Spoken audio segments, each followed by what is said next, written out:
Bom dia, estamos juntos em mais um encontro do Clube de Leitura Gradiva, que faz parte da unidade de pesquisa, literatura e psicanálise aqui do nosso instituto. Eu sou Cisoeito, faço a curadoria, a coordenação desse trabalho com muito prazer. Hoje a gente está no 7º encontro.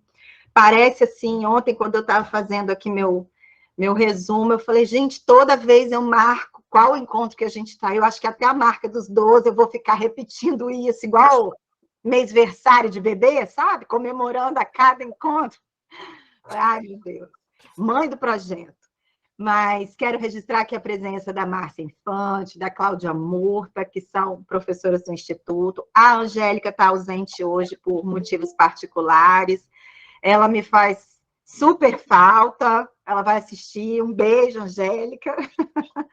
Antes da gente começar o papo, então, sobre Dias de Abandono, da Helena Ferrante, que é o livro do clube de agosto, né, que vocês escolheram, eu queria lembrar que até o final do nosso momento de hoje aqui, ao meio-dia, a gente está com o formulário aberto para a votação do livro que a gente vai ler em setembro. O encontro do próximo mês vai ser no dia 24.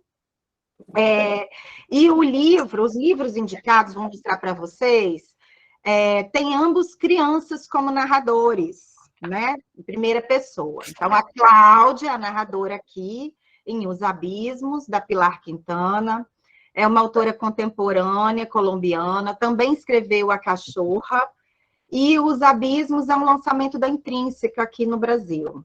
E aqui, como narrador, a gente tem o Mohamed, A Vida pela Frente, de Romain Gary, que escreveu sob o pseudônimo de Emily Ajar. Esse daqui é da editora Todavia, uma obra publicada originalmente na França em 75. Então, a gente tem um lançamento, tem um livro de 75. Então, quem não votou ainda, por favor, o formulário está lá no grupo do WhatsApp.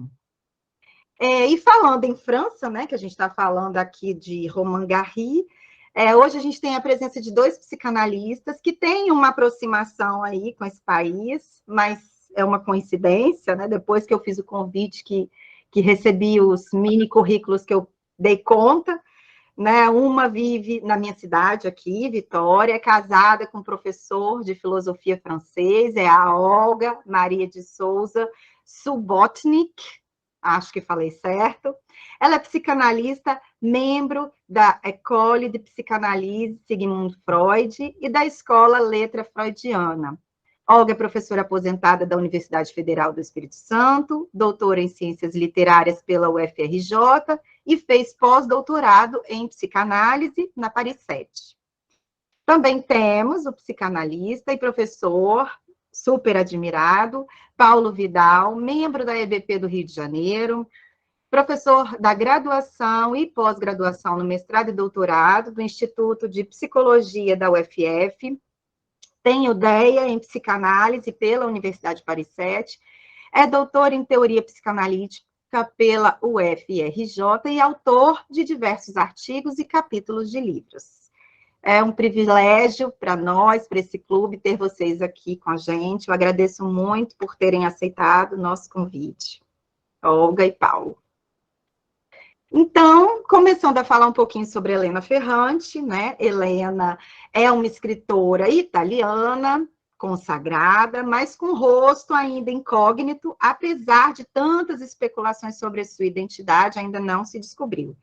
Nas poucas entrevistas que ela já concedeu, sempre por escrito, a Helena justifica o anonimato, dizendo que é dessa forma que pode escrever com mais liberdade e que também prefere que a sua imagem pública não influencie a forma que os leitores recebem seus livros e suas histórias. Aí essa mistura aí entre o escritor e a obra é tema de muitos debates ultimamente, né, com essa prática aí contemporânea do cancelamento, mas não vamos falar disso agora, vamos continuar falando da Helena. A Ferrante publicou seu primeiro romance em 91, O Amor Incômodo. Dias de Abandono veio em 2002, A Filha Perdida em 2006, e entre 2011 e 2014 ela lançou a série Tetralogia Napolitana, que foi um fenômeno no mundo todo. Inclusive, a HBO fez A Amiga Genial, uma série baseada nessa obra, que está na 3ª temporada. Eu recomendo muito, tanto os livros quanto as séries, eu acho que é a obra-prima da Helena Ferrante. Ela também escreveu um livro infantil, outros de não ficção, além do último romance, A Vida Mentirosa dos Adultos, de 2019. Eu acho que alguém escreveu aqui também, que ela está para lançar outro livro. Helena Ferrante tem como uma de suas marcas o modo como consegue construir personagens femininas complexas, que são fortes e frágeis, e hoje ela é uma das minhas autoras preferidas. Então, falando aqui do enredo, Dias de Abandono é narrado em primeira pessoa, sob a minha ótica, né, Paulo? Paulo questiona um pouco, né, isso, mas é narrado em primeira pessoa, para mim, por Olga, uma mãe de família que se vê inesperadamente abandonada pelo marido, sem explicações, depois de um casamento aparentemente tranquilo, estável, de 15 anos. O livro trata o luto da relação, a devastação feminina, a maternidade, a expectativa social sobre a mulher e a loucura. Todo o enredo é elaborado a partir dessa separação, desse desatar do laço, que acontece já na primeira página, após o almoço. O Mário, o marido, comunica: estou indo embora, estou te deixando. E com a vida tranquila de uma esposa de classe média, média alta, sem trabalhar já há um tempão por conta de uma opção do casal em ter Olga cuidando da casa e dos 2 filhos, essa mulher que se imaginava segura para sempre se vê lançada num abismo com as crianças Giane e Hilária, uma casa e um cachorro, o Otto. O golpe chega sem que Olga tenha tempo de se organizar, se preparar, sem conversas, sem abraços finais e com a expectativa ilusória de que tudo não passa de um rompante, de algo passageiro, de que Mário, enfim, quaisquer que tenham sido as razões, vai se arrepender e será recebido de volta por ela, como já aconteceu antes.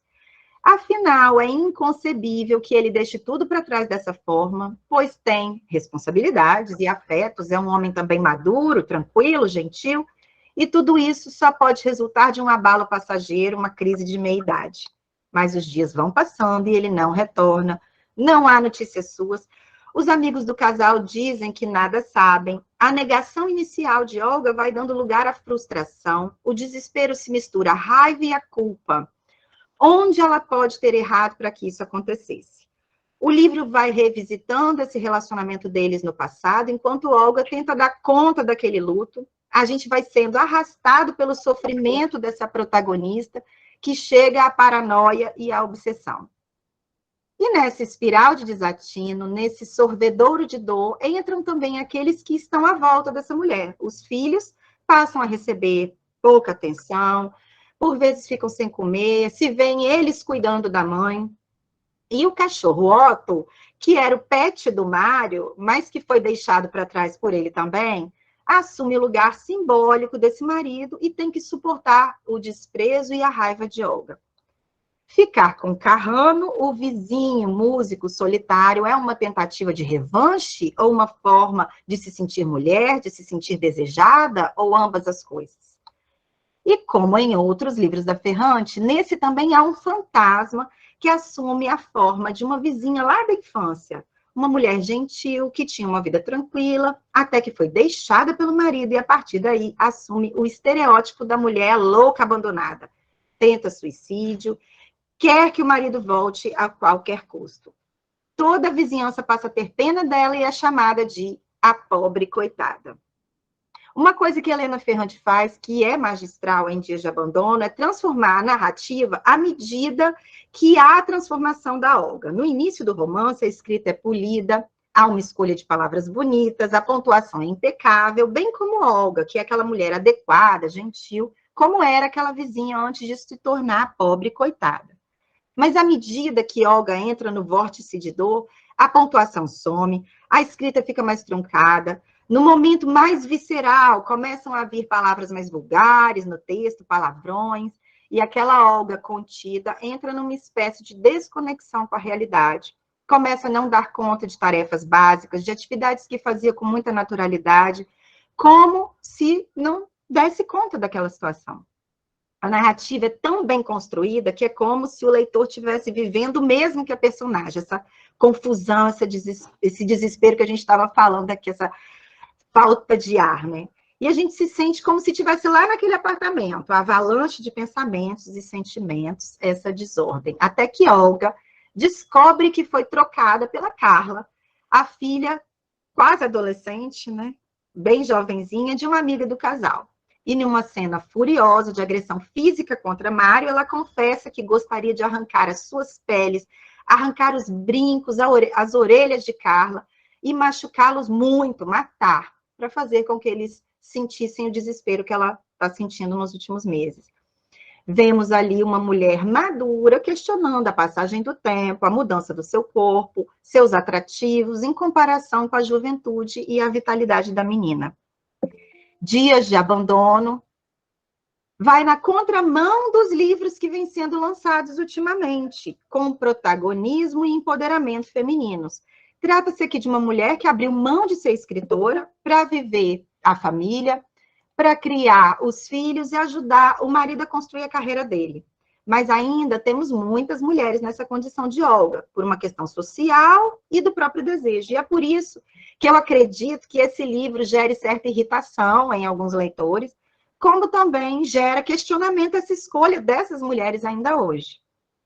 É um enredo que não tem nada de original, é até banal, muito batido.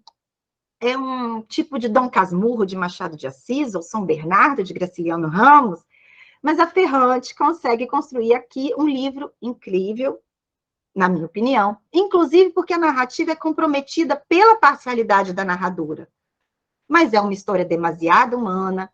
Olga bate no marido, transa com o vizinho, numa situação patética, fica frustrada. Ela escancara para nós algo que não é confortável para a gente testemunhar, porque lembra das nossas próprias limitações e fraquezas. Alguém pode achar ela uma chata, uma trouxa, que não dá conta de perceber, essas pessoas que acham, né, uma chata, uma trouxa, não dão conta de perceber que aquilo é sobre si também, que é sobre todos nós. Dias de Abandono é catártico, e a autora não tem intenção de resolver de uma maneira fofa ou final, onde tudo acabaria bem. Otto, o cachorro, morre supostamente envenenado em um de seus passeios pelo parque. Morre devagarzinho no antigo escritório de Mário, agonizando no chão, sem receber ajuda. Otto é a metáfora do casamento?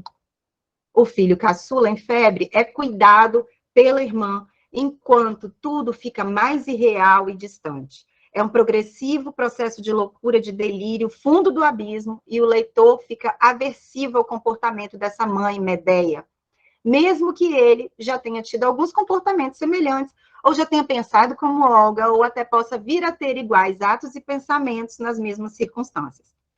A literatura tem esse poder de trazer no papel, por meio de personagens assim, aquilo que a gente nega, que a gente recalca, algo de vulgar, de baixo, de tolo, de louco. Para mim, Helena Ferrante é o feminino em estado puro. Então, esse é meu texto. E eu gostaria de passar a palavra agora para a Olga, para que ela falasse um pouco para a gente como ela fez essa leitura. Obrigado, Jesuíto. Agradeço muito o seu convite e a oportunidade que ele me deu de estar aqui hoje falando para vocês e, assim, participando um pouco desse trabalho que vocês vêm construindo, que me parece muito interessante. Eu queria começar fazendo algumas considerações para situar um pouco a minha contribuição de hoje na sequência das elaborações que vocês têm feito aqui, são o 7º encontro, né, sobre obras literárias. Como eu disse já no começo, eu não tenho um conhecimento maior do tipo de trabalho que vem sendo feito aqui. Eu queria colocar um pouco, assim, eu tenho alguma experiência com o trabalho junto ao Programa de Pós-Graduação de Estudos Literários da Universidade Federal do Espírito Santo, enquanto psicanalista, trabalhando com pessoas com uma formação em estudos literários. Então, isso estava bem marcado para mim, né? O meu doutorado foi em literatura, eu fiz uma tese sobre André Gide, né? Mas eu tinha uma perspectiva de desenvolver, durante o doutorado, um estudo aprofundado das várias maneiras, das várias abordagens possíveis da psicanálise e da literatura. Então, e isso, né, é muito presente para mim, nesse trabalho, foi muito presente durante esse período que eu estive, não estou mais, eu estou aposentada, junto ao programa de pós-graduação em letras. Então, eu queria colocar aqui para vocês que eu vejo o trabalho sobre texto literário como algo bem diferente do que fazemos no campo mais específico da clínica, onde a gente parte de um caso para tentar dar conta dele mediante construções e elaborações conceituais. Aqui, né, nós estamos numa situação diferente, né? Nós partimos de um texto literário. E mesmo que a gente vá adotar uma perspectiva mais clínica na abordagem desse texto, e isso não é a única maneira, né, de tratar isso, não há uma maneira única de trabalhar essa questão, e geralmente o bom trabalho do texto literário se deixa levar por aquilo que o próprio texto indica como caminho, né? A gente pode, em alguns textos, trabalhar, mesmo de uma pegada clínica, os personagens, como é o caso da gradiva, que Freud faz com a gradiva, sem considerar o autor, ou trabalhar o autor, principalmente nas obras de cunho autobiográfico, como Lacan faz com o André Gide, também numa perspectiva bem clínica. Ou absolutamente não considerar o autor, como Lacan faz com a Carta Roubada de Edgar Allan Poe. Considerar o texto, nem mesmo os personagens, a estrutura do texto. Então, enfim, só algumas indicações das variações de possibilidade, e geralmente uma leitura que respeita o texto vai ser guiada, qual dessas abordagens, pela própria estrutura do texto. Aqui, né, ao falarmos sobre o romance Dias de Abandono, de Helena Ferrante, nós estamos diante de uma construção ficcional, não de um caso clínico, embora ele nos inspire muito como psicanalista, porque eu acho que ele traz uma temática que é muito contemporânea para a mulher, por paradoxal que possa ser, né, tendo em vista as opções que a personagem Minha Xará faz durante o livro, né? Mas, a partir da minha experiência clínica, o que eu vejo é que essas mudanças do grande outro na contemporaneidade não chegam realmente a resolver a questão que está em jogo nesse livro, né? Mesmo mulheres que fazem uma opção profissional independente, que procuram ter uma vida menos definida pelo papel esposa, elas estão igualmente sujeitas, e às vezes de uma maneira mais dolorosa, por estar numa contradição completa com os seus ideais egóicos. Então, uma divisão do sujeito muito forte. Então, a gente vê isso na clínica de hoje em dia. Então, sendo uma construção ficcional, torna-se importante, é importante ressaltar isso nesse livro, especialmente, porque tem uma escrita predominantemente na primeira pessoa, né? Embora a focalização seja interna, como no fluxo de pensamentos, né, do monólogo interior, mas também é muito externa, também descreve acontecimentos, mas, indiscutivelmente, o ponto de vista da narrativa é o ponto de vista da personagem feminina. O homem não tem quase voz alguma nessa narrativa. E é isso que faz, e como, né, a narrativa, a ficção, ela captura o leitor, essas tomadas de posição, às vezes, um pouco apaixonadas, né, contra ou a favor do que está sendo ali colocado, porque é realmente o ponto de vista da personagem feminina que está ali desenvolvido.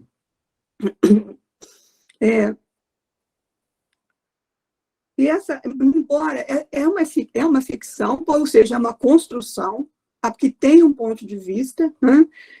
E embora essa escrita predominantemente na primeira pessoa, ela cria essa ilusão que faz parte do pacto ficcional de que a gente está diante de um testemunho vivido.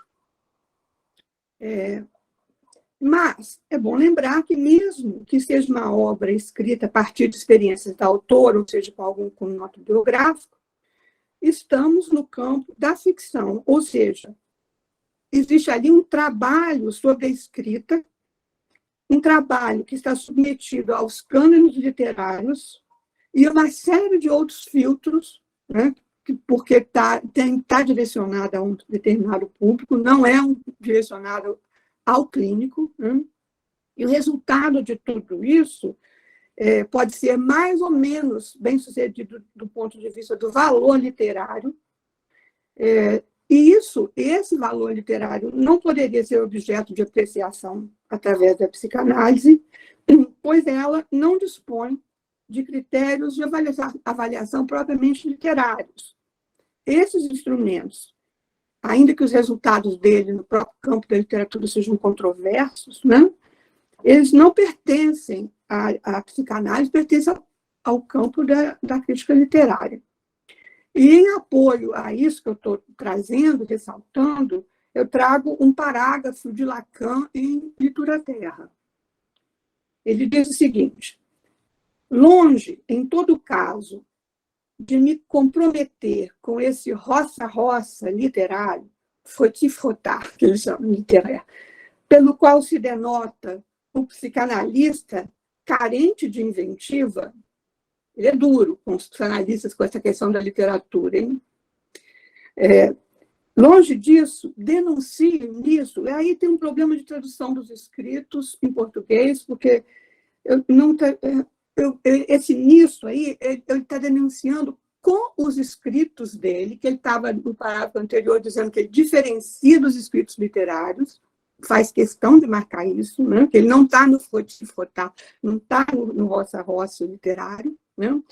Ele denuncia nos escritos a tentativa, na tradução do português está infalível, mas é imancável, que é a palavra, que eu traduziria mais como inegável, nesse caso específico, né?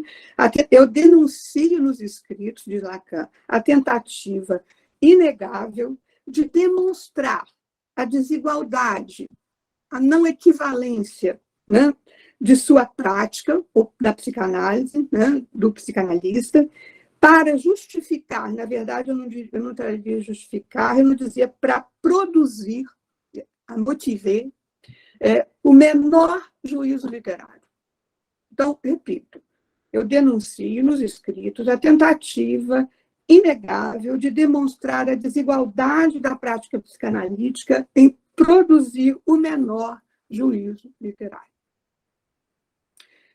Então, depois a gente pode trabalhar o que a psicanálise pode contribuir para a literatura, o que a literatura pode contribuir para a psicanálise, mas tem marcado aqui fortemente essa questão, né?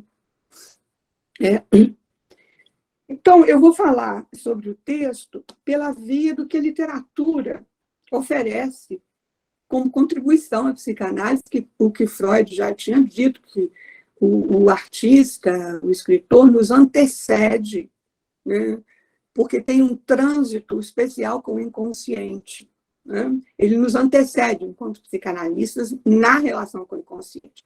Essa antecedência eu vejo mais do ponto de vista lógico, porque o que ele traz alguma coisa a partir da qual o psicanalista pode fazer um trabalho, né? Com isso, né, como eu vou abordar isso, a contribuição da literatura pela via da contribuição da literatura psicanálise, eu queria colocar uma questão preliminar, que, parafraseando Lacan, uma questão preliminar à abordagem do texto literário, né? Se esse texto, a questão é, se esse texto está ou não construído de maneira a nos trazer um material valioso para a clínica, solo de origem e referência fundamental, a meu ver, para a psicanálise. Essa abordagem, essa que eu estou fazendo, né, parece-me estar em consonância com o convite que Suzuki me fez para discutir esse livro, onde ela já me apontava que o tema da devastação feminina é o que está em questão nessa obra. Então, eu começarei aqui, né, com a questão de saber se essa obra ela está bem construída sobre esse ponto de vista. Se o que ela traz permite ou não elaborar algo sobre o que seria devastação feminina. Se o texto vai nos ensinar algo sobre isso. Em apoio a essa questão preliminar, eu vou trazer as palavras de Lacan quando ele vai abordar uma outra obra literária diferente, a Lolita de Nabokov, que está lá no Seminário Desejo e Sua Interpretação, no capítulo 26, sobre a função do splitting na perversão. Então, antes de começar a falar sobre Lolita, Lacan ele diz que ele vai tomar o romance como uma ilustração do splitting na perversão, ou seja, Lacan vai fazer uma utilização clínica do Lolita. Mas ele toma um cuidado de dizer que não considera Lolita a melhor das obras que se oferecem sobre o tema. Na época, o seminário mais ou menos contemporâneo do lançamento do livro, o livro era popular, e havia muitos livros sobre a questão da perversão, e ele diz que ele não considera que Lolita seja uma das melhores obras sobre o tema. E ele continua dizendo, aspas, há coisas mais bem feitas do que Lolita, sob o ponto de vista teórico, do ponto de vista teórico da psicanálise, né? Então, nesse comentário, o Lacan ressalta a dimensão da construção ficcional, e esse comentário comporta, então, uma avaliação sobre a qualidade dessa construção ficcional, ela é ou não bem feita, do ponto de vista da psicanálise, não do ponto de vista literário. Mas Lacan, mesmo não considerando Lolita uma das melhores, Lacan vê na obra uma produção, aspas, bastante exemplar. Exemplar de quê? Ele vai dizer que é da perversão. Então, a questão preliminar de Lacan a Lolita, que é o que eu estou trazendo aqui também, são duas, na verdade, né? E se desdobram, são ligadas. Ela é bem feita do ponto de vista teórico, é uma produção exemplar de algo, de alguma situação clínica, né? Então, vamos interrogar Dias de Abandono sobre essas duas perspectivas, né? Ela é bem construída do ponto de vista teórico, é exemplar de que aspecto? Sim, ela é, a meu ver, exemplar da devastação feminina. E é também bem construída ao recriar na ficção o movimento subjetivo desencadeado na personagem feminina pelo impacto de uma perda amorosa significativa. A narrativa segue apresentando a descrição das experiências e reflexões da personagem diante dessa situação traumática e vai se deslocando em diferentes etapas. Não acho que não tem recursos estilísticos extraordinários. Do ponto de vista literário, isso é muito pessoal, né? Não é muito entusiasmante. Mas é uma narrativa bastante imagética, cheia de figuras de linguagem e rica o bastante para recriar no leitor o clima subjetivo do ponto de vista do personagem feminino. A gente fica tomado pela maneira como a Olga lê a situação. Muito. Esse aqui é o ponto de vista feminino aí.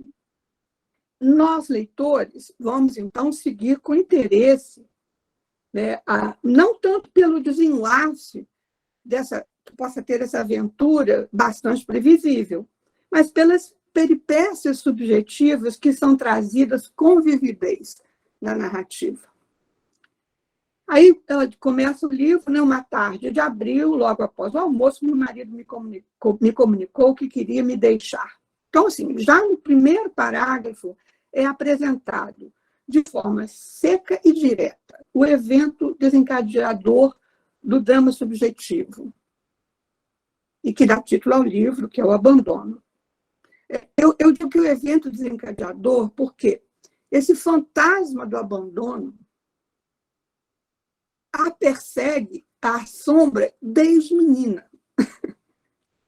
Então, é quase que a gente poderia pensar que ela constrói uma vida com o Mário para, de uma certa maneira, afastar esse fantasma de abandono, da possibilidade de acontecimento dele, na medida em que ela faz tudo o que ela pode para cercar o que ela pensa ser o desejo de Mário, satisfazendo ao máximo, para evitar que esse fantasma que assombra se realize.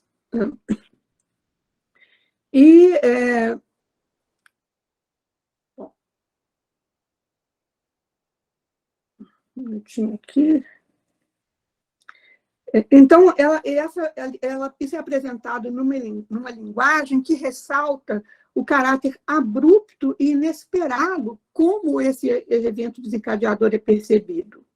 Como ela diz, como um acidente no contexto do que ela chama de uma vida sentimental, até então com poucos e irrelevantes acidentes. O parágrafo termina com deixando-me como uma pedra ao lado da pia. Metáfora que traz a identificação da personagem com um objeto inanimado, sem vida, sem reação. O acontecimento cai como que de repente, como se fosse sem anúncios e preparações, na impressão que essa forma de relato passa para o leitor. Impressão que o próprio texto vai desfazer mais adiante através do retorno de várias lembranças onde já surgem sinais do caso amoroso que ela não quis registrar. Né? Então, a gente vai vendo aí a construção do ponto de vista feminino aí, né, mostra aí como ela não via nada do que estava acontecendo. Né? Mas a paralisia da pedra ao lado da pia logo dará lugar a uma intensa atividade psíquica de rememoração durante a noite insone. Aí ela diz, naquela noite examinei em cada detalhe. Que é uma reação típica, uma etapa típica de luto, né? Uma rememoração acompanhada ainda da incredulidade da realidade da perda. Era só uma questão de alguns dias, depois tudo voltava ao normal, diz ela. À medida que a realidade da perda vai se impondo, surge com ela, aspas, uma onda de angústia e raiva. Os dois afetos vão crescer ao longo da narrativa, produzindo efeitos distintos e cada vez mais dramáticos, tanto na intensidade do sofrimento, quanto em passagens ao ato. Encontramos descrições de uma abundância de situações que ilustram o quadro de respostas subjetivas que Lacan apresenta no Seminário da Angústia, em torno da diagonal inibição, sintoma e angústia. Então, impedimento, embaraço, emoção, turbação, passagem ao ato, acting out, vários. Isso vai se deslizando aí. No início, ela se orgulha de não agir desordenadamente, ou seja, de não agir segundo o embaraço. Então, ela prossegue, né, como ela disse, de forma circunspecta, como sempre fazia diante dos incidentes da vida, na inibição. Né? Mas percebe já uma agitação interna, aspas, né, que, entretanto, estava ainda sob controle e sem muitos sinais exteriores, a não ser, diz ela, por uma disposição à desordem, à fraqueza dos dedos, que aumentava mais a angústia, e objetos caindo, né? Aí tem o episódio do vinho que quebra, as coisas a porta que ela não consegue abrir, enfim. E o ápice, aí nós estamos no impedimento, né? Começa a escapar pequenos sinais da inibição, isso começa a tomar a cena. O ápice é a passagem ao ato que se encontra nas páginas 66 e 67, no momento do encontro na rua com o marido em companhia da mulher, a revelação de quem é a nova mulher, com a parte para cima para bater nele. Mas já tinha havido outros momentos, né, menos intensos, talvez, no episódio do jantar, com o menu preferido, macarrão com almôndegas, no momento em que ela pergunta ao marido o que, de certo modo, ela já sabia. Você se apaixonou por outra mulher? É a forte cena do prato de macarrão com cacos de vidro, onde ela ouve de Mário que ele sente medo dela. Essa coisa, né, do medo masculino da medusa, né, a medusa que aparece ali. Aí é algo algo um pouco do que pode ser o ponto de vista masculino aparece aí, né? Esse lado medusa, né, latente e sob controle, que começa a escapar de uma forma cada vez mais visível. O romance coloca em cena bastante bem a sua divisão entre uma mulher com pensamentos de independência, e é nesse tipo que eu digo que é um romance bastante contemporâneo, ou seja, uma mulher que não está toda identificada ao lugar do objeto do desejo masculino, e aí, né, ela não está... De um lado, ela tem isso, são os ideais egóicos dela, e de outro tem um gozo que escapa e vai tomando a frente na cena. Na página 17, nós lemos que, pelo menos do lado mais egóico, ela tinha, desde jovem, uma posição crítica em relação ao modelo feminino tradicional que ela encontrara nos livros indicados pela professora de francês. Vocês lembram dessa parte? Vou ler um pedacinho. Essas mulheres, as personagens dos livros, né, que a professora de francês indicou, essas mulheres são idiotas, senhoras cultas, de boa condição social, quebrando-se feito bibelôs nas mãos de seus homens distraídos. É genial essa colocação, né? Pareciam emocionalmente burras. Eu queria ser diferente, queria escrever histórias de mulheres com muitos recursos, mulheres com palavras indestrutíveis, não um manual da esposa abandonada com o amor perdido, como o primeiro pensamento da lista. Eu era jovem, tinha minhas pretensões. Todavia, apesar de todas essas intenções, 20 anos depois, o fantasma está ali.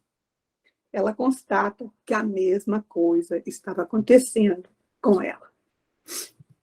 Uma vez casada, ela havia deixado de lado um trabalho propriamente seu e vinha acompanhando o marido em sua carreira de deslocamentos em diversos lugares.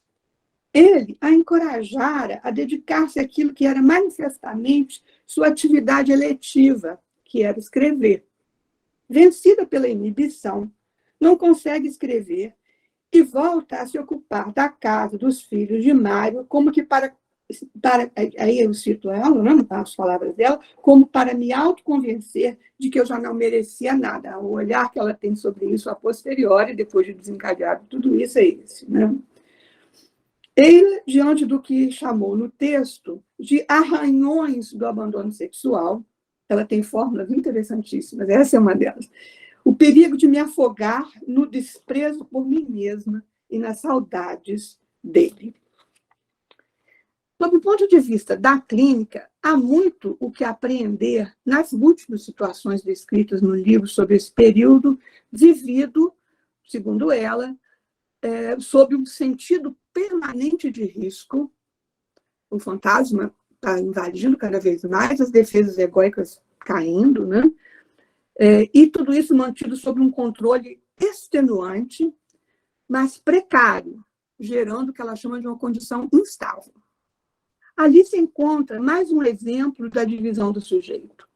Por mais que tente se impor a ela mesma uma regularidade nos hábitos e na rotina, o equilíbrio está o tempo todo ameaçado pela invasão de algo irreprimível. O que ameaça aqui não aparece na forma de um vazio e de um não sabido. Isso é curioso. Isso é importante da clínica. Ela não parece tragada por esse vazio.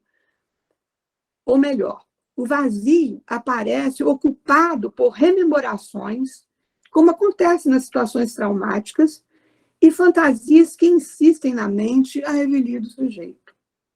Diz ela, eu tinha a cabeça toda ocupada por Mário, pelas fantasias que fazia sobre ele e aquela mulher, pelo exame do nosso passado, pelo anseio de tentar entender no que eu havia sido insuficiente. E, por outro lado, eu vigiava desesperadamente minhas obrigações. Está aí a divisão. Muito absorvida pelo trabalho de elaboração desse ponto traumático, a personagem tem pouca disponibilidade para outros conteúdos psíquicos. O que a absorve a esse ponto? É aí que vamos encontrar a questão da devastação feminina. O termo devastação feminina não constitui propriamente um conceito fundamental da psicanálise e tem duas ocorrências em Lacan, fora o uso da palavra, né, Ravageon, mas ali, em dois momentos, realmente quase que toma a estrutura de um conceito. Em L'Etourdi e Les Symptômes. No L'Etourdi, eu vou andar um pouco mais rápido, porque eu acho que eu estou te aproximando do final do meu... No L'Etourdi, vocês podem ver, ele está nos outros escritos, na página 465, ele liga a devastação à relação da menina com a mãe. Né? E aí falando que a menina espera da mãe uma substância maior do que ela espera do pai. Entendo essa substância que a mulher espera da mãe como algo que vem a suprir a falta de um significante para dizer o ser da mulher, o que a torna não toda. Mas a mãe não tem como suprir essa falta, porque esse significante não existe, né? Razão pela qual a menina, então, se separa da mãe, dentro do ético freudiano, e se dirige ao pai como aquele de quem ela esperaria. No seminário Sintoma, então, já não é mais a devastação associada à relação com a mãe, mas ao parceiro. Né? E faz essa diferenciação entre o que a mulher é para o homem, enquanto parceira, num sintoma, e não há equivalência em relação a isso. O homem para a mulher é uma aflição muito pior. Aí ele vai dizer, é uma devastação.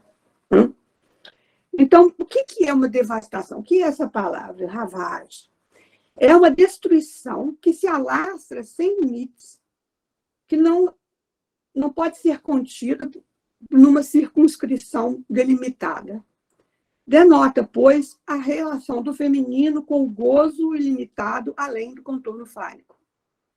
O parceiro pode funcionar para a mulher como aquilo que fantasmaticamente supre a falta de substância do feminino, conectando-a ao desejo do outro e dando-lhe um lugar no fantasma do parceiro que possibilite uma certa consistência fantasmática ao ser do sujeito. A relação ao falo na mulher passa pelo desejo do outro abertamente. Não? As relações com o parceiro, a partir da lógica do não todo, na tábua da sexuação, né, são construídas sobre essa base. Quando a relação vacila, o lugar no fantasma que sustentava o ser vacila de forma selvagem. Porque tem a travessia que é feita através de uma análise, e tem essa selvagem que a vida desaloja esse fantasma que sustentava alguma coisa ali. Né? Nas ocasiões em que a vida confronta a mulher com a falta de garantia dos laços e com a contingência dos encontros, coisas que os tempos atuais, que a contemporaneidade torna cada vez mais frequente, vemos ruir a construção que sustentava até então uma mulher, deixando aparente um vazio que a reconecta com o ilimitado do gozo feminino. É sempre uma experiência forte para as mulheres, mas há algumas variações da resposta a isso em decorrência da forma, do tipo de laço com o parceiro que pode tornar essa experiência mais ou menos devastadora. Quando acontece, não tem necessariamente que arrastar catastroficamente toda a mulher, a menos que a mulher esteja toda identificada ao objeto que ela é para o parceiro, sem nenhuma distância dele, distância que seria possível se houvesse uma sustentação simbólica para essa posição de objeto de semblante.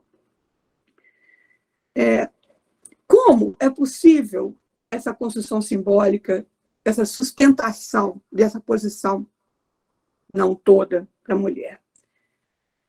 Para Freud, assim como Lacan, a maternidade pode ser uma ancoragem fálica para a mulher que funcione como um certo freio, um certo contorno à infinitude do patu. Embora mulher e mãe não seja a mesma coisa.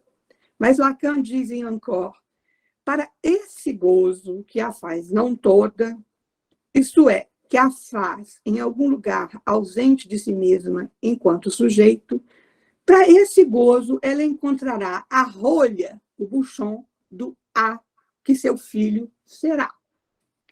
Mas, no momento da crise, a rolha, mesmo a rolha que a maternidade constitui, pode vacilar também, aspirada na devastação.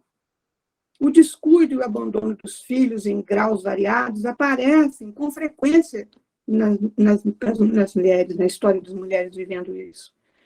As crianças se tornam, às vezes, objetos para vingança e retaliação em relação ao pai abandonador. Isso aparece, em certo grau, na personagem do livro. Né? Jesuíto já mencionou isso. Né? Então, tem o acidente de automóvel, que ela e a filha estão no jogo, tem. E finalmente, a forma mais fatal é no episódio do envenenamento do cachorro, que, embora seja um deslocamento, é um deslocamento para o animal desse gozo mortífero desenfreado, dirigido para fora. Pode-se utilizar como referencial para pensar uma saída para a questão do feminino a diferença entre o declínio do Édipo feminino e masculino assinalada por Freud. É uma das maneiras de pensar isso. Freud observa que o declínio do Édipo masculino se faz de forma abrupta pela entrada em jogo do temor de castração. Estando esse temor ausente ou diferentemente colocado para a mulher, ela pode nem permanecer no Édipo, né, indefinidamente, mesmo após a mudança de objeto da mãe para o pai, mudança que introduz o Édipo propriamente feminino. O Édipo feminino tem fim, dentro dessa perspectiva? Como? Como a mulher poderia sair de uma mera transferência da mãe ao pai, ao homem, da mesma questão? De modo muito mais lento e tardio do que o homem, diz Freud, pelas repetidas experiências de decepção e frustração decorrentes do confronto com a impossibilidade de satisfação da insaciável avidez da demanda de amor infantil.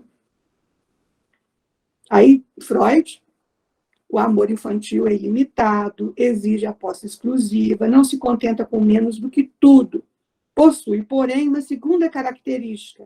Não tem realidade, objetivo, sendo incapaz de obter satisfação completa e, principalmente, por isso, está condenado a acabar em desapontamento e ceder lugar a uma atitude hostil. Em vários momentos, intuições de Freud a respeito desse gozo além do falo feminino aparece no que ele aponta das questões pré-edipianas. Né? Embora seja bem complexo o que é o fálico e o além do falo em Freud, só mesmo com o trabalho que Lacan realmente veio depois a delimitar esses espaços de uma forma mais conceitualmente sustentada.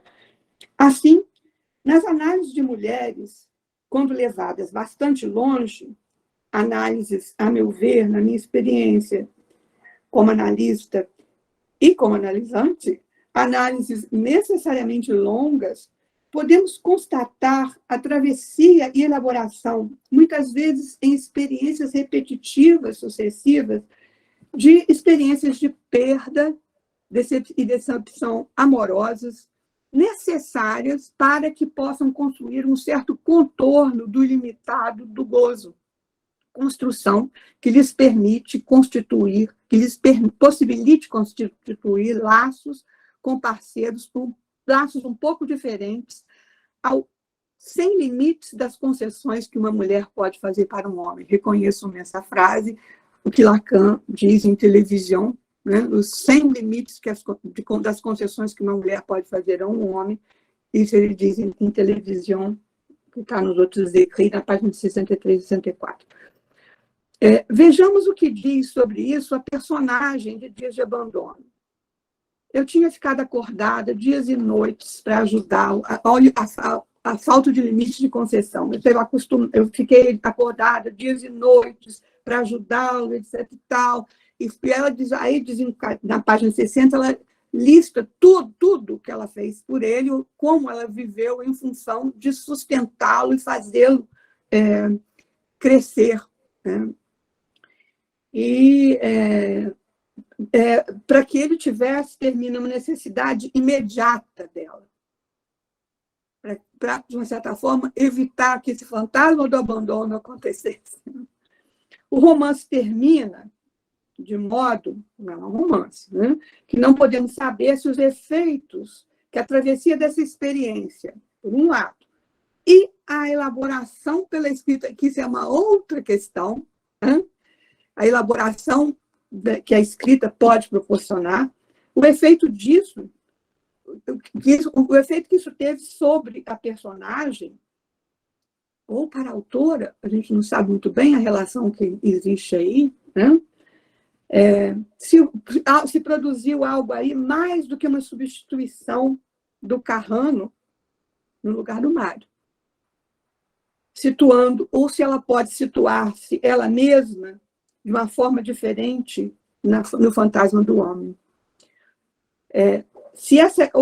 Não sabemos se essa elaboração pela escrita, que é uma elaboração feita fora de uma experiência de análise,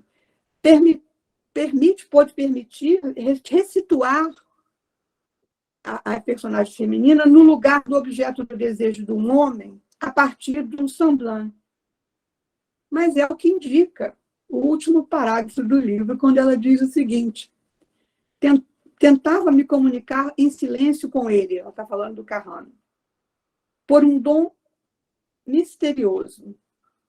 Não, tentava me comunicar em silêncio que ele sabia, o Carrano, por um dom misterioso, reforçar o sentido, inventar um sentimento de plenitude e alegria. A dimensão do semblant. Fingir acreditar e por isso nos amamos longamente nos dias e nos meses quietamente. Obrigada. Obrigada, Olga. Vamos ouvir o Paulo agora e depois a gente abre para os comentários, perguntas. Paulo, fica à vontade. Bem, bom dia. Eu estou muito alegre de ter sido convidado a estar aqui com vocês, né? Eu acho que as falas de Sisu e de Olga também já colocaram vários pontos. Eu vou encurtar minha exposição para não ficar repetitivo, embora eu vá começar por uma citação que me chama muita atenção, foi até já citada aqui, né? É o início do livro. Uma tarde de abril, logo após o almoço, meu marido me comunicou que queria me deixar. Fez isso enquanto tirávamos a mesa.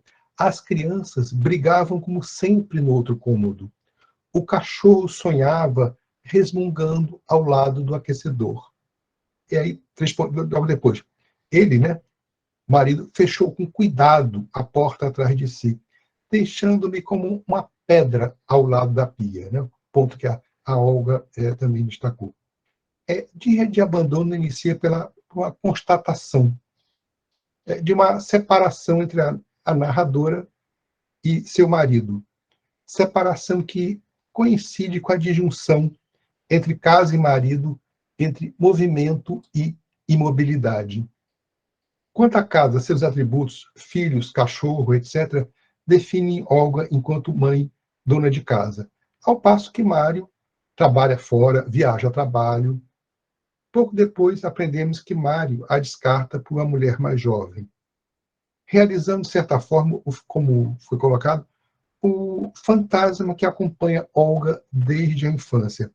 O espectro da mulher conhecida como pobre coitada, que, traída e abandonada pelo marido, se suicida se atirando ao mar. Quem de nós não ouviu história semelhante?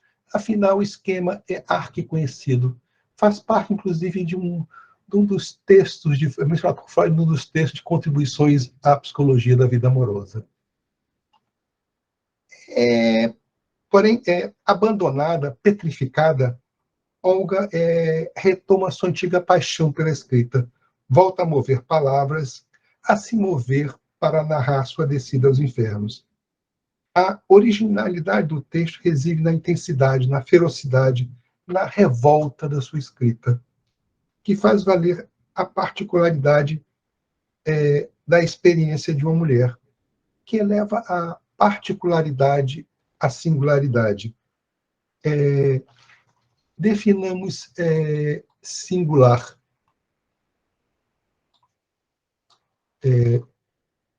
Singular é o particular menos os muros, né?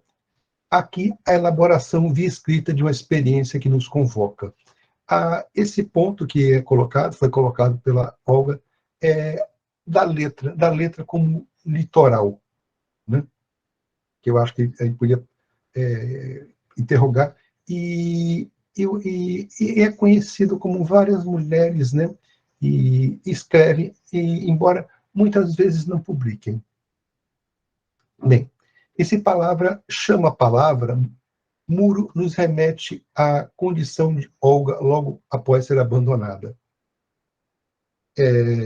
Seu telefone passou a emitir apenas chiados, o celular foi partido em dois, a fechadura da porta da casa enguiçou, deixando enclausurada com os filhos e o cachorro. Numa palavra, Olga foi desconectada do outro. Na página 62, lemos, né? Deixei os filhos na pracinha, ao lado da fonte, e fui andando a passos largos, até a rua Galileu Ferraris, em direção à figura suspensa de Vittorio Emanuele, uma sombra no fundo das linhas paralelas dos edifícios, alta contra o pedaço de céu quente e nebuloso. Talvez quisesse abandoná-los de verdade para sempre, esquecer-me deles para depois bater a cabeça, quando finalmente tivesse reaparecido Mário, e exclamar: os seus filhos, eu não sei, eu perdi, acho. Vi-os pela última vez há um mês na pracinha da Citadela. Né? Não será Medeia de Eurípides que surge da mãe Olga abandonada por Mário? Traída e abandonada por Jasão, por quem tinha sacrificado o próprio pai, tinha sacrificado tudo. Medeia, para se vingar, assassina os próprios filhos, aniquila a descendência de Jasão, ou seja, a perpetuação mesmo do seu nome na época crucial para um homem. Né? Seu desejo de mulher traída leva a Medeia a se amputar dos seus objetos mais amados e preciosos para atingir o princípio mesmo do nome. Né? E como notou Sizui, Otto, pet de Mário, morre. Mais próxima de nós, temos, contemporânea, temos Madeleine, a esposa traída pelo escritor André Gide. Ela destrói, então, o que era para Gide o mais precioso, suas cartas, a sua mais que sublime correspondência. Em Juventude Gide, ou A Letra e o Desejo, Lacan qualifica Madeleine de verdadeira mulher, ou seja, uma mulher que nada tem, que faz alguma coisa com esse nada tem. O sintagma verdadeira mulher me parece apropriado para Olga. No decurso do livro, é de outra modalidade seu desejo que ela fala, dela mesma como desejante, para além da mãe que ela é. Seu desejo de mulher é seu ponto de fuga da devastação causada pelo abandono. Devastação que lhe traz à memória a pobre coitada da sua infância, né, que é recorrente, a qual, né, essa pobre coisa dizia que tinham deixado nela o cheiro de mãe, e isso a destruiu. Culpa dele se o marido tinha ido embora. Antes te enchem o bucho, sim, antes pesam os peitos, depois eles não têm paciência. Lembrei-me de palavras assim. Minha mãe repetia-as em voz baixa para que eu não as ouvisse, gravemente consentindo. Esvaziar a mãe não seria um dos procedimentos de Olga. Ao final do livro, as conexões são restabelecidas. Telefone e celular voltam a funcionar, a porta também. E Olga cria uma nova conexão com o vizinho, Carrano, um violoncelista. Ela consente de sim a Carrano. Lembro na página 182. Pensei com gratidão que naqueles meses, com discrição, ele se esforçara para recosturar ao meu redor um mundo confiável. Queria me dizer que eu já não tinha mais motivo para me desanimar, que cada movimento era narrável em todas as suas razões, boas ou mais, que, em suma, chegara o momento de voltar à força dos nexos que enlaçam juntos os espaços e os tempos. É muito interessante aí o recosturar, né? E reenlaçar espaços e tempos. Digamos que Carrano, para usar uma citação de Lacan, é o homem que serve de conector para que a mulher se torne essa outra para ela mesma, como ela o é para ele. Há uma longa passagem, não sei se tem tempo, e que eu acho muito intrigante e interessante na página 119 e 120. Eu vou tomar a liberdade de ler. É assim, ó. A voz chegou de longe, só um momento. Primeiro eu vou tirar direitinho a maquiagem. Graças às portas laterais do espelho, vi separadamente, distantes, as duas metades do meu rosto e senti-me atraída antes pelo perfil direito, depois pelo esquerdo. Os dois me eram completamente estranhos. Eu nunca usava as laterais. Reconhecia-me somente na imagem que refletia o espelho grande.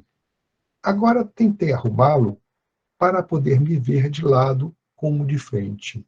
Não há reprodução técnica que até então supere o espelho e os sonhos. Olha-me, disse ao vidro com os lábios. Num sopro, o espelho fazia o balanço da minha situação.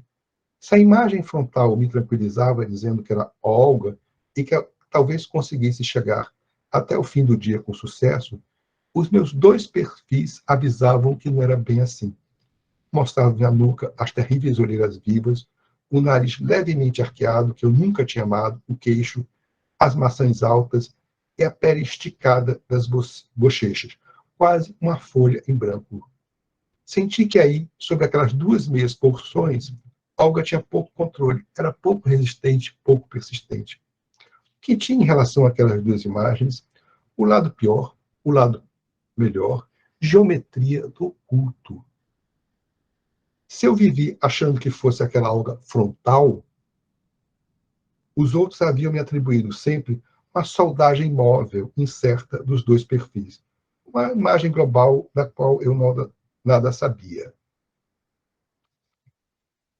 Para Mário, sobretudo, para quem eu acreditava ter dado a Olga do espelho central, agora, na verdade, não sabia nem que rosto, que corpo eu havia realmente dado. Ele tinha me juntado, tendo como base aqueles dois lados móveis, descoordenados, fugidios, e quem sabe que fisionomia me havia atribuído. Que montagem de mim o fizera apaixonar e qual, ao contrário, fora repugnante, deixando-o desapaixonar. Senti um arrepio. Para Mari, eu nunca fui Olga. O sentido da vida dela, compreendi de imediato, foram somente uma ilusão do fim da adolescência, uma ilusão de estabilidade. A partir de agora, se quisesse conseguir algo, precisava confiar nos dois perfis, confiar na estranheza deles mais do que na familiaridade. E, movendo daí, devolver a mim mesma, devagar, a confiança, tornar-me adulta. Né?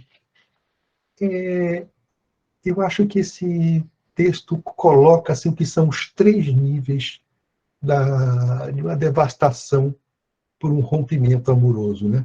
A dificuldade de sustentar o semblante, muito bem, de encontrar uma barreira que assegure o seu gozo, né? E aí tem a ameaça da pulsão de morte, né? Que entra, né? um apetite para destruição, né? E a impossibilidade de encontrar, né, um modo de se tornar outra para ela mesma. Bem, isso é basicamente o que eu queria colocar. Assim. Obrigada, Paulo. A gente tem, assim, muita coisa, vocês trouxeram bastante coisa. Vou começar com a primeira pergunta, depois o pessoal pode fazer perguntas também em comentários. Eu fiz só umas 11 perguntas aqui, então vou selecionar uma interessante. Né?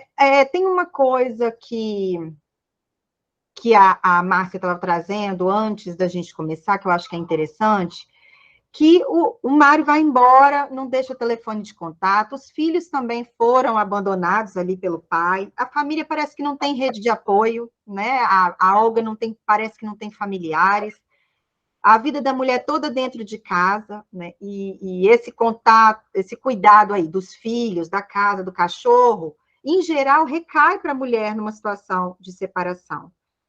Às vezes, até muito frequentemente, a situação financeira muda drasticamente, né, num caso de separação.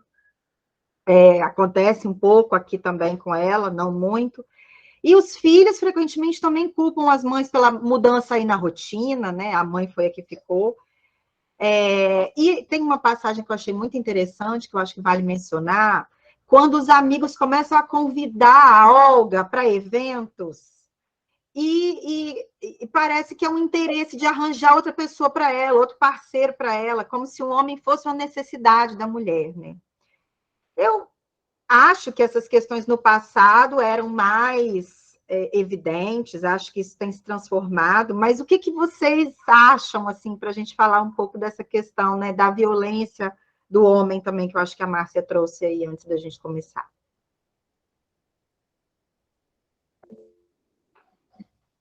Pode falar, Márcia. Não, você está com o microfone fechado.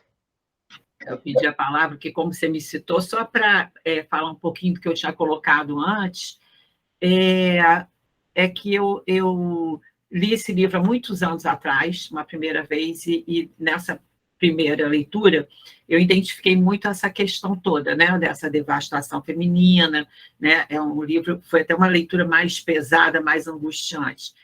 Quando eu li agora novamente, né, eu já identifiquei, eu acho, pela distância, como eu sabia já que eu ia encontrar essa devastação, eu achei que esse livro foi uma sucessão de metáforas, né, na qual eu acho que a mais importante de todas foi a virada da chave, né? Quer dizer, a porta não se consertou por si mesma, né? Ela vira a chave. E eu acho que nesse momento, nesse ato, a história começa a tomar um outro destino. E eu estava vendo aqui, o nome já é Dias de Abandono. Então, eu acho que é um processo de luto de uma mulher extremamente potente, porque ela vai lá no fundo e ela vira a chave. Né? E ela pede, o tempo todo ela busca, ela fala, eu queria um sinal que me fizesse entender, eu queria, tudo bem que ela tenha passado toda essa construção de sinais, mas o ato dele, né, foi um ato de violência, e ele sustentou essa violência o tempo todo, né? Ele não queria saber dos filhos, ele não queria saber da situação, como ela estava se virando, as férias, e como ela fala, quem vai discutir comigo, né? Exatamente esse processo, inclusive das negações dela, né, sobre a história de vida deles. Então, eu acho que eu encontrei o abusador que Freud abriu mão quando ele passou do trauma para a fantasia. Eu acho que tem aí essa questão de uma violência também, né, muito atrelada também à devastação. Né? Tem a história da estrutura da mulher que busca no homem um dizer sobre ela, mas tem o lado do abusador e da violência masculina, que eu acho que ela denuncia, né, nessa narrativa toda. Só te digo uma coisa, é a violência do bonzinho. A A violência violência do bonzinho. Do bonzinho. do bonzinho, isso. Exatamente, a violência do bonzinho. Você queria comentar um pouquinho, Olga? Olha, é até engraçado. Primeiro, a coincidência dos nomes, né, da personagem e o meu. E aqui, assim, eu acho que não consigo me desligar do fato de que isso é uma ficção construída a partir de um ponto de vista, que é o ponto de vista feminino. Né? Eu acho que, inclusive, esse ponto de vista feminino ele tem hoje uma ressonância social enorme. Finalmente está se dando muita voz à mulher vítima. Né? Mas eu acho que isso é uma faca de dois gumes, a meu ver. Mas, enfim, vamos deixar um pouco. Vou ver a questão da narrativa aqui. É uma narrativa do ponto de vista feminino. Né? Então, assim, o Mário não tem voz. Então, é o Mário que ela vê. É interessante que ele, no começo, ele parece tentar construir, assumir toda a responsabilidade para ele, sabe-se lá, por as questões subjetivas que ele está vivendo, isso não aparece, não é esse o ponto de vista da narrativa. E ele assume tudo isso de negativo que se pode dizer a respeito dele. Né? E, curiosamente, ela vai, ao longo da narrativa,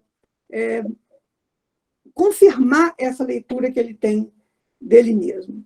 Eu acho que isso traz, de uma certa forma, um certo consolo para a mulher também, né? De que poder atribuir ao outro uma certa responsabilidade no sofrimento dela.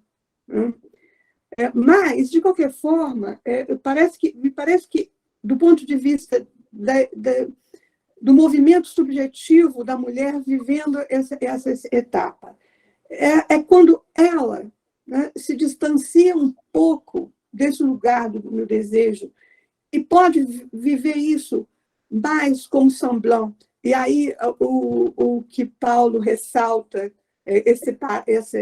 esse trecho maravilhoso, né, onde mostra esse distanciamento dessa imagem do que ela era para o outro e aparecendo sobre outros pontos de vista, o que, ao mesmo tempo, não é só uma questão de outras imagens, é que o que aparece nessa mudança de perspectiva é a questão da perspectiva, né? Ou seja, da distância ali, né? Que permite a queda do objeto A, e que ele possa aparecer como semblant, algo nesse lugar. Né?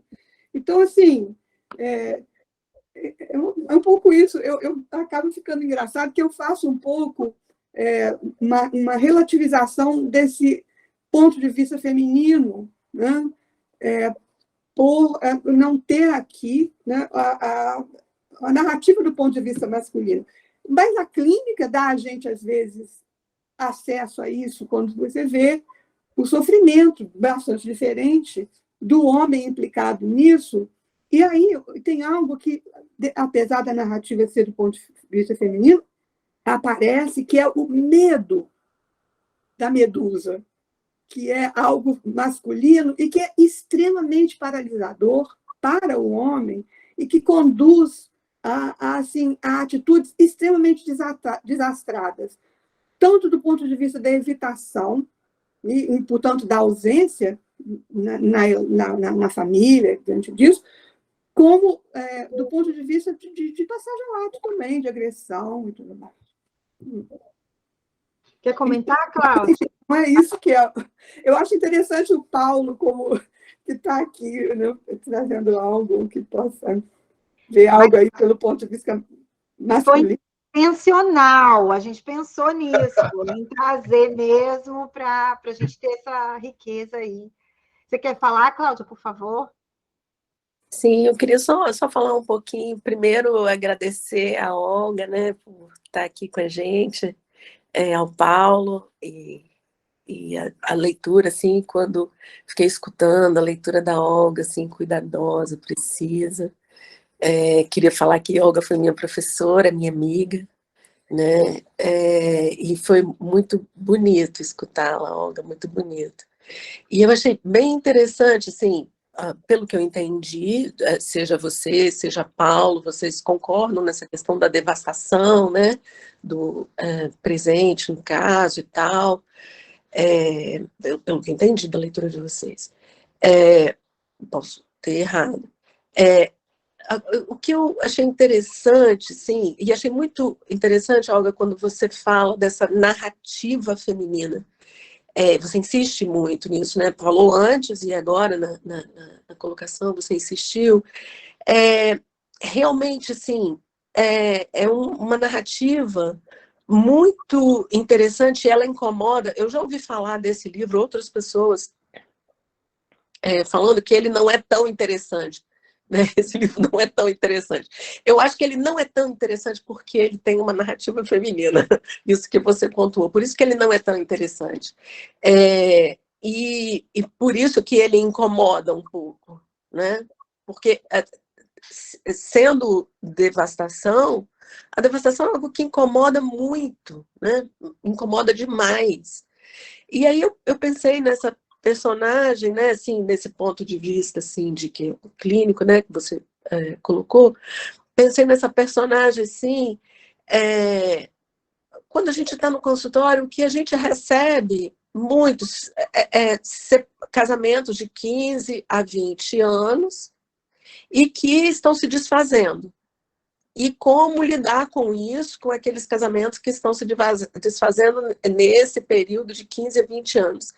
E essa narrativa que a gente encontra lá, né, que você enfatizou, Olga, lá no livro, a gente encontra, a gente escuta o tempo inteiro. Eu achei bem interessante, no primeiro momento que ela encontra lá com o vizinho, lá, que ela falou assim, que ela fala tudo para ele, e ela fala assim, o que ela agradece é que ele a escute, porque ninguém escuta, né? E aí é dito assim, quando a gente vê os psicanalistas falando sobre devastação, Stella Solano, sobretudo, que tem muitas considerações importantes sobre a devastação,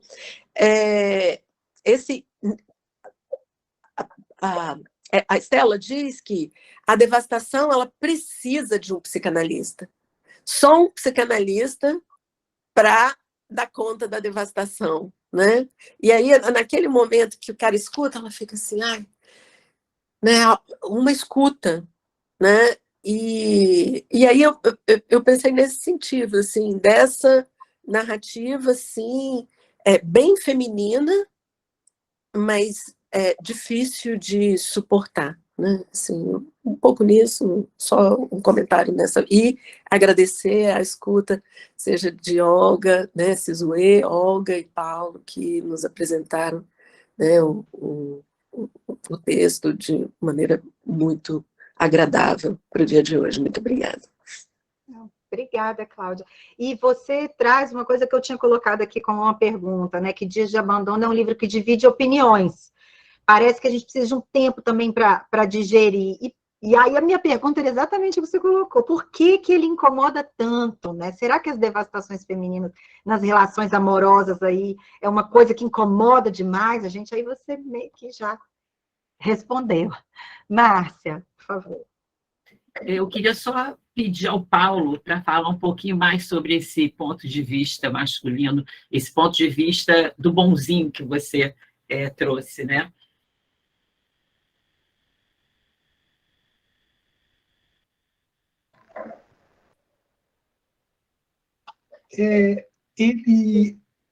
O texto inicia e é muito... Como é que ele fala? Olha só, ele fechou com cuidado a porta atrás de si. Ele não bateu a porta. E e depois ele vai dizer que tem a ver, parece assim, alguém que tivesse feito uma psicoterapia de quinta categoria, mas por que isso tem a ver com não sei o quê, como eu fui, não sei o que lá, né? Ele se põe como vítima. Hoje as pessoas falam de agressividade passiva, algo por aí? Pode ser. E ela precisa mover isso. Aí a gente nota e que ela também tinha essa posição que é dele, né? Que é tudo está direitinho, tudo está bonzinho, né? Tudo está funcionando. E ela quebra isso. Né? É por isso que até como a Suzy tinha notado logo no início, como a próprio tom da narrativa muda. Né? Tem um primeiro bem assim, né, bem escritinho, depois assim uma fúria, né? E depois retoma um outro lado, vários aspectos, né? Isso dá uma riqueza ao texto. Caio? Obrigada. Tem que abrir o microfone. Tá. Ei, bom dia. Bom dia a todo mundo. Só pegar esse gancho aí que a Márcia levantou para o Paulo, eu não sei se foi a Márcia, sobre a questão da visão masculina. Eu tive uma discussão em off com a Cisoê, debatendo o livro, né? Porque eu comecei a ler a Helena Ferrante pela chamada Tetralogia Napolitana, os 4 livros, que eu achei espetaculares. Espetaculares.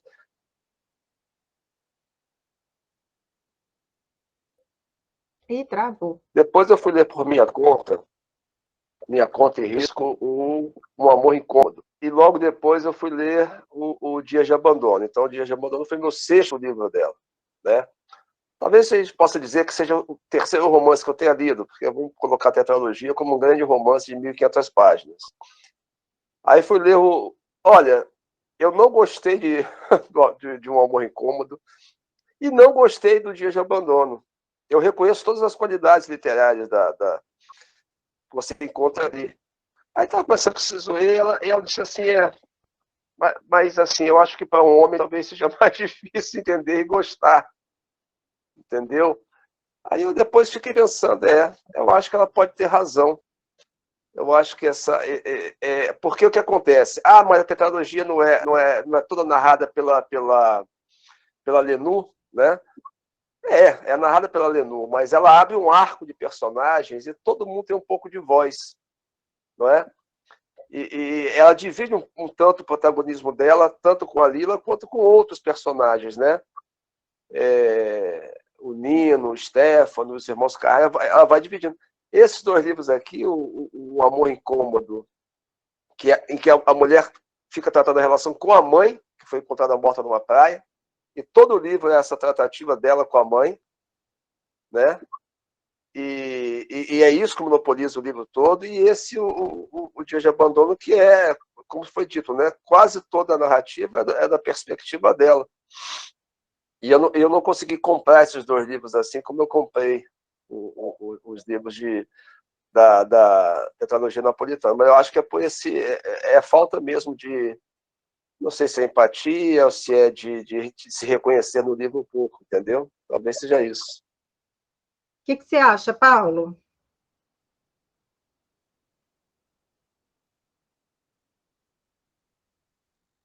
Está fechado. Me tocou muito a fúria dela. Por isso que eu cheguei até Medeia. Me lembrou Medeia. Né? E até essa cena, quando ela está com os filhos, ela pensa em deixá-los ali, em frente à estátua de Vittorio Emanuele, né? Ela quer atingir ali aquela estátua, né? É fantástico. Né? Furar aquilo ali. Ana Luísa? Eu acho que, inclusive, eu estava refletindo agora sobre essa fala do Paulo, sobre essa fúria. Eu acho que fica bem claro, pelo menos para mim, que eu acho que é uma sensação de indignação, de uma vida inteira de entrega, né, de tentando acho que suprir demandas, inclusive dela, de um fantasma, de um medo de um abandono tão grande. Então ela se entrega àquele homem suprindo todas as demandas que ela, inclusive, acha que ele tem, né? E aí ela quer dar filhos para ele, cuidar da casa, e aí tinha uma outra pessoa que cuidava da casa, mas aí no momento em que ela finalmente ia se dedicar à escrita, né? Aí ela também trava e aí se sente culpada, ela não, então não se sente suficiente, e aí ela se entrega também a cuidar da casa, dos filhos, tudo, tudo, tudo.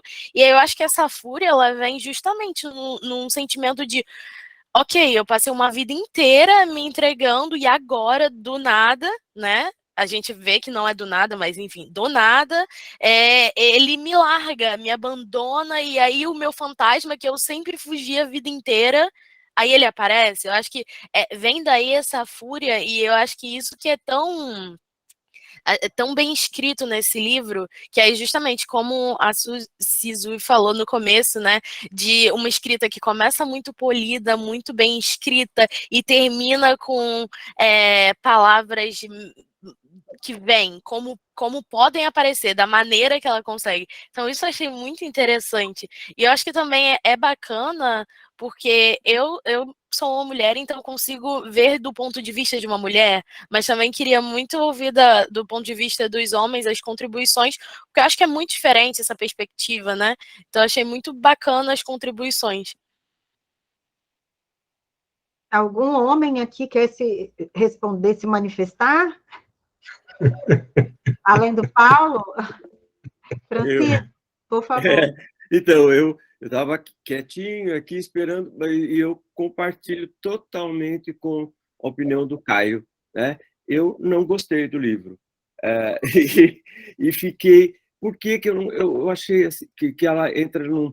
Quando ela começa com, né, o desespero dela, eu acho que psicologicamente tem sentido, como todos vocês têm falado, mas aquilo foi uma coisa, para mim, prolixa, excesso de metáfora, e eu não consegui entrar no clima. Talvez por isso, porque é uma perspectiva muito feminina. É o primeiro livro que eu leio aqui da coisa que não me pega, sabe? Não me pegou, de jeito nenhum. Eu não li outros livros dela, né?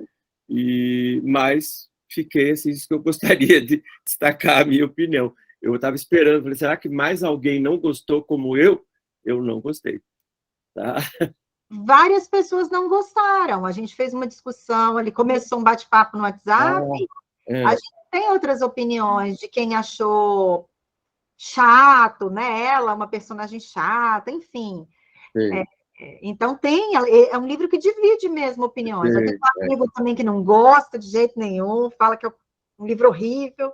Não, eu não achei horrível, mas eu não gostei, a coisa não me pegou, né? Aí eu fiquei pensando, que eu não sou psicanalista, então, e ela se define em algum momento, não me lembro agora quando, como borderline.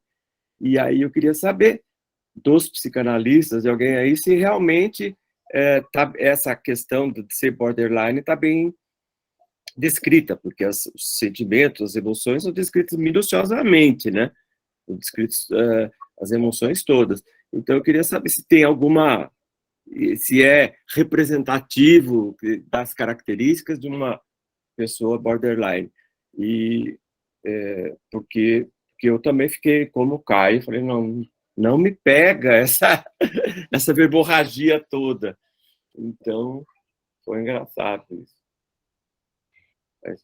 Quem é que poderia responder o Francisco, gente? Se isso é uma boa... Porque borderline é uma expressão psiquiátrica, né? A gente não usa essa nomeação. Mas o borderline estaria entre a neurose e a psicose, difícil. É o que eu entendo. Vocês acham que essa personagem apresenta, né, essa estrutura, ou qual delas vocês acham que pode dizer alguma coisa sobre isso? Márcia, Paulo, Olga? Quer falar? Falar sobre uma estrutura clínica que, ainda mais situar borderline também nisso aí. Mas o que eu penso é que o romance ele sinaliza para a personagem uma possibilidade de se situar frente ao novo companheiro de uma forma diferente. Ou seja, ela realiza alguma travessia que permite uma certa mudança de posição subjetiva frente ao fantasma que a assombrava desde menina, né?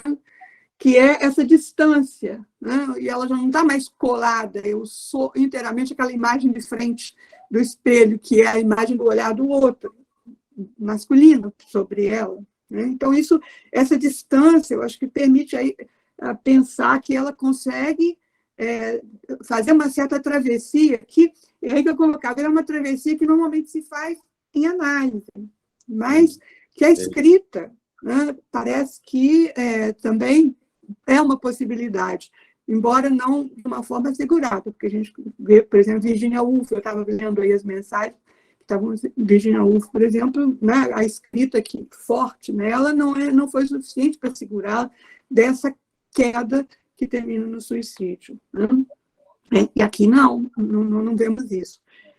Com relação a essa verdadeira mulher, a essa agressividade, a essa Medeia, essa vertente agressiva do feminino e assustadora do feminino, né? Eu acho que quando Lacan chama da verdadeira mulher, é interessante porque faz um contraste absoluto com essa ideia. Aí a imagem que me vem é a Vênus de Botticelli nascendo, nascimento de Vênus, saindo da concha, toda brilhantemente fálica. E aqui é o oposto, né, disso aí. Né? E essa imagem, hoje a questão da imagem, a mulher bonita, a mulher delicada, a mulher charmosa, ali cai tudo isso. Né? O que aparece é verdadeiro nesse sentido. Né? Mas me parece ainda que, do ponto de vista clínico, né, aí, a partir das escutas de casos no consultório, é que essa agressão voltada para fora, que, na verdade, é dirigida ao homem, que é tomado como responsável responsável por quê? De que esse homem é responsável, no caso? De ter conectado a mulher com o seu gozo patu. Que antes ele fazia uma espécie de anteparo a isso. Quando ele sai de cena, ela fica em cheio nisso aí. Né? Então, ela é lançada numa questão que ela vai ter que dar conta sozinha. Né? Então, por isso que eu acho que o título do livro, Dias de Abandono, é mais complexo. Não é os dias de abandono do marido. É toda uma vida de abandono no marido, no parceiro. E aí, essa travessia necessária de uma certa devastação, e aí eu acho que vai variar de acordo com estruturas clínicas diferentes, a intensidade da vivência dessa experiência, mas é uma vivência necessária na análise, a travessia daí, para construir de outra forma alguma coisa nisso. O que eu acho interessante, a Cláudia colocou uma questão, a escuta como fundamental. Aqui, e a questão que eu coloquei também, será que a escrita substitui de alguma forma essa escuta? De uma certa maneira, sim, porque a escuta do analista ela vai permitir a construção de narrativas e narrativas e narrativas e dar algum sentido aí, né? A isso que perde totalmente o sentido nesse momento. Mas a escrita também pode exercer essa função, não necessariamente. Né? Mas o que eu acho curioso em relação à questão específica da saída do Édipo feminino, por isso que eu trouxe a questão de Freud, é que, muitas vezes, essa saída ela precisa de passar por experiências de perdas no real. O que eu acho curioso, às vezes, eu tenho pacientes com muitos anos de análise, e como, depois de muitos anos de análise, ainda pode acontecer de uma vivência de perda, às vezes tão catastrófica, que parece que poderia ter sido evitada pelo tempo de análise, mas não, parece que é necessário passar por isso, às vezes mais de uma vez, para que algo aí possa ser elaborado a nível do simbólico. É só uma observação de constatação de coisas que acontecem. Eu nem saberia dizer muito bem construir muito bem por que é assim. Mas achei tão interessante essa leitura do título, né? Dias de Abandono, assim, eu gostei. Eu vou ler um pouco o que o pessoal tem comentado aqui do lado, para a gente não ignorar. O Gerlan disse que os livros da Helena são uma celebração ao feminino, as mulheres são protagonistas de todos os romances dela, são trabalhadas ali todas as complexidades desse universo. Isso se reflete no amor incômodo, a filha perdida, a vida mentirosa dos adultos. E aí ele menciona também que Helena Ferrante tem como referência a escritora italiana Alba de Céspedes e também Virginia Woolf. O Ângelo Márcio comenta que talvez os sentimentos que a leitura evoca transmitam a dinâmica emocional da protagonista e não das mulheres em si. Um momento de vida difícil, arrastado, circular. Está colocando a opinião dele sobre a questão se Helena Ferrante, né, como eu tinha dito, né, se ela fala absolutamente do feminino, né, assim. A Denise diz, fiquei pensando se os dias de abandono não falam também dela sobre si mesma, sobre ter abandonado outras coisas que desejava para si, para viver em função do marido e da família. E a Leila traz que é como a Clarice Lispector, eu não sei em que momento ela pontuou isso, mas diz que a Paixão Segundo GH é uma história de ruptura amorosa também. A Luana está mencionando a questão do borderline, e a Ana Luísa diz que concorda com a Denise, o abandono começa quando ela escolhe abandonar a si mesma. A Leila diz, achei interessante que quando o cachorro se foi no colo dela, o amor dela pelo marido também acabou. Essa metáfora aí. E é isso, assim, comentários, se alguém quiser também levantar a mão e falar direto aqui com a gente, fique à vontade. Caio, quer comentar? Não, é rápido. É porque eu falei, né, e o Francisco também falou da questão de não comprar essa narração dela, e eu falei, talvez eu não tenha comprado porque eu não tenho talvez ela não fale para mim. É que eu não acredito nisso, né, de que alguém escreva para homem ou para mulher, ou para índios, ou para marcianos. Eu não acredito nisso. Eu acho que todo mundo escreve para todo mundo. A questão é o quanto você compra, o quanto você é absorvido por aquilo ali. Aí sim, eu acredito que você possa ter uma experiência de vida, uma experiência de ser alguém que te faz mergulhar nisso de uma outra forma. Eu acho que você ser mulher, lendo a Helena Ferrante, te leva a uma outra absorção e mergulho no romance. É isso. E uma outra coisinha, acho que foi o Paulo que falou. Ele fez aí uma leitura do comecinho do livro, em que ela fala do momento em que o Maia diz que vai abandoná-la, e fala rapidamente da rotina da casa. Porque isso é engraçado, como tudo que passou aborrecendo profundamente depois já estava ali. Ela já não gostava do cachorro, as crianças já faziam uma algazarra danada, brigando com uma e outra, e ela não se incomodava em nada, desde que ele estivesse ali do lado dela. Entendeu? As coisas que passaram a incomodá-la muito já estavam lá. E eu acho que é muito assim, né? Quando a gente passa por uma situação de perda, é como certas coisas passam a ter muita importância ou nenhuma importância, mas já estavam ali desde sempre.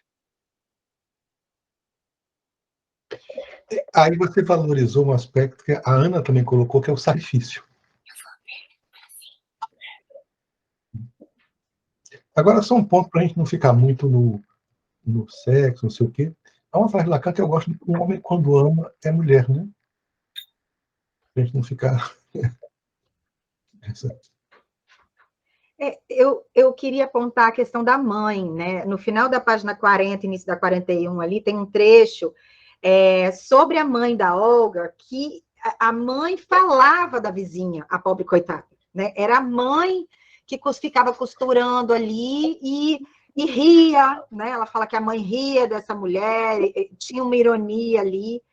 E aí eu ia perguntar a vocês como é que a mãe, né, entra aí nessa construção da devastação feminina, porque é como se ela tivesse sempre, né, olhando, a mãe fosse a algoz ali, né? Aquela memória da mãe rindo da mulher e debochando daquela situação, julgando e criticando, né? Então, acho que a questão da mãe vem aqui nessa passagem. Uhum. Acho que dá para comentar alguma coisa ou...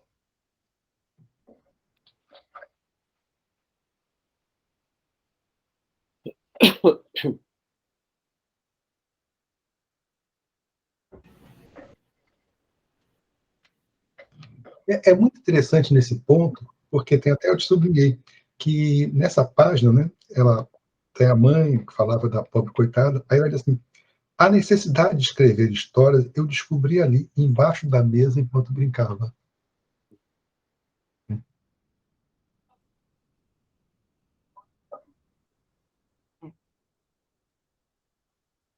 E aí, Márcia, você levantou?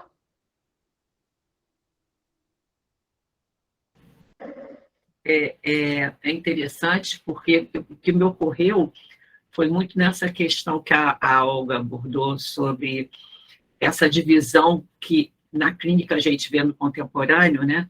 Quer dizer, com todas as evoluções, revoluções, tem algo que se coloca para a mulher de hoje que às vezes aparece de uma forma até muito mais feroz, que eu acho que é uma briga entre uma representação, aí eu acho que tem essa representação que ela traz dessa mulher abandonada, vem através da fala da mãe, né? A mãe vai escrevendo isso, e ela passa a ter a necessidade de escrever histórias, né, desde criança, talvez elaborando essa questão, e a mulher contemporânea, né, ela fica o tempo todo no livro dividida, né, e eu acho que, de alguma forma, ela vira a chave, né, como eu vejo, eu acho também que o Dia de Abandono pode ser traduzido de várias formas, interpretado em livro, e eu acho mas eu acho que ela tem aí essa potência da virada da chave, né, ela faz a travessia, talvez, dessa representação materna aí, que vem através da figura da mãe, da fala da mãe, do dito da mãe, né? E a filha tem um papel muito importante também no livro. A gente falou pouco, mas a Hilária aparece muito no livro. Exato. Né? Eu acho. Tem outra coisa, outra metáfora também que o Chico falou, né? Que o livro tem muitas metáforas, eu acho também. Tem as formigas, né? Que as formigas começam a invadir a casa descontroladamente e ela não consegue dar conta das formigas. Aí a gente começa, né? O que seriam as formigas, né, Chico? Nessa história toda. No final, ela tenta matar as formigas, mata o cachorro, né? Na tentativa de eliminar as formigas, elimina o cachorro? Ou sempre, né, o que foi isso? Né? Foi já desde sempre uma tentativa de tirar aquele simbólico daquele homem ali do lar. Não sei, enfim. É isso, gente. Eu acho que a gente está... Alguém quer comentar alguma coisa? Que a gente vai falar agora do resultado da votação do próximo livro, que nós já estamos no finalzinho. Tá pronta? Vamos colocar aqui na tela o livro que a gente vai ler no mês de setembro. Tchananã! A Vida pela Frente, com 72%, e Os Abismos, com 27%. É isso, gente. Então, vamos ler A Vida pela Frente. É um livraço de uma editora que tem muita coisa maravilhosa. Fico feliz da gente ter escolhido aí esse livro. E agradeço muito a Olga e ao Paulo. Queria passar para eles as últimas, né, uma despedida, as palavrinhas para a gente encerrar. Fique à vontade, Paulo. Quer falar você primeiro? Olha, eu adorei o encontro, muito instigante, bem-humorado, maravilhoso. Estar com vocês, algumas pessoas que eu já conhecia, há tempos que eu não via, né? Olga, outros também, né? Olga Múrcia e tal. Obrigada, a gente que agradece, né? Você aqui acha sempre uma delícia essa interlocução. Olga? Posso fazer uma sugestão? Já que vocês estão falando de... Marguerite Duras. O Arrebatamento de Louvre. Ah, também acho. o mundo. Porque tem algo a ver com esse livro também. Sim. Então, já vou colocar aqui para eu ler. Não li. Texto do Lacan sobre Continuando esse nessa livro linha da do Marguerite feminino, Duras. né? Tem um texto do Lacan sobre esse livro. Muito bom. Então, já vou colocar aqui. Fica à vontade, Olga, por favor.